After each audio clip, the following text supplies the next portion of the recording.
Are you unifying the country with common sense when both of your presidential candidates cry out, we must show compassion for the 15 to 20 million invaders from south of your border?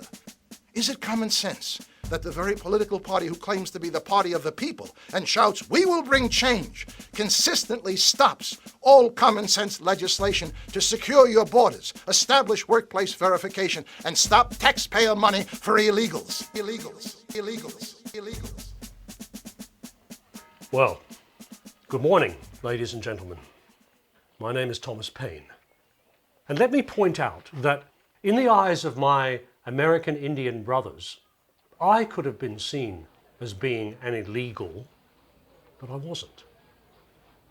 I did also write Common Sense, which I will come to later. But first, Enlightenment. What a concept.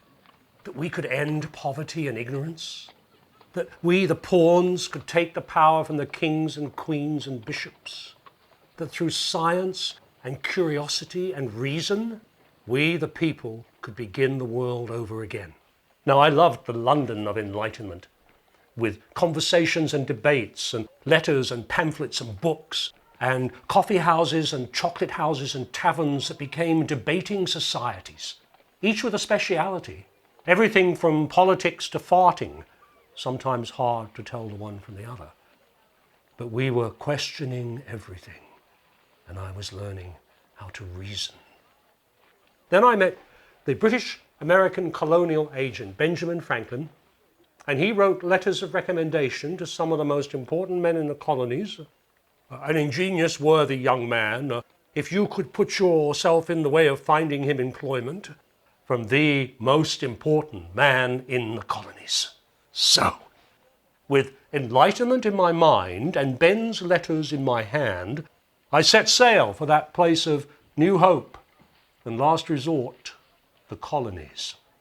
So, virtue, or as we sometimes called it, self-improvement, cornerstone of the Enlightenment. Now, not the improvement of the ego.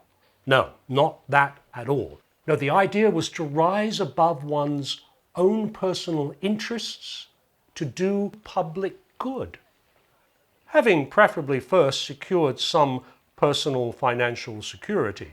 I always seem to miss out on the first step. But to look at the world through the eyes of science and reason, to go beyond the dogmas and superstitions of the churches and the nobility, or the no-ability, as I often called them. To consider the ideas of freedom and democracy, and above all else, equality. And in America, the Enlightenment was the driving force behind my common sense and behind the Declaration of Independence.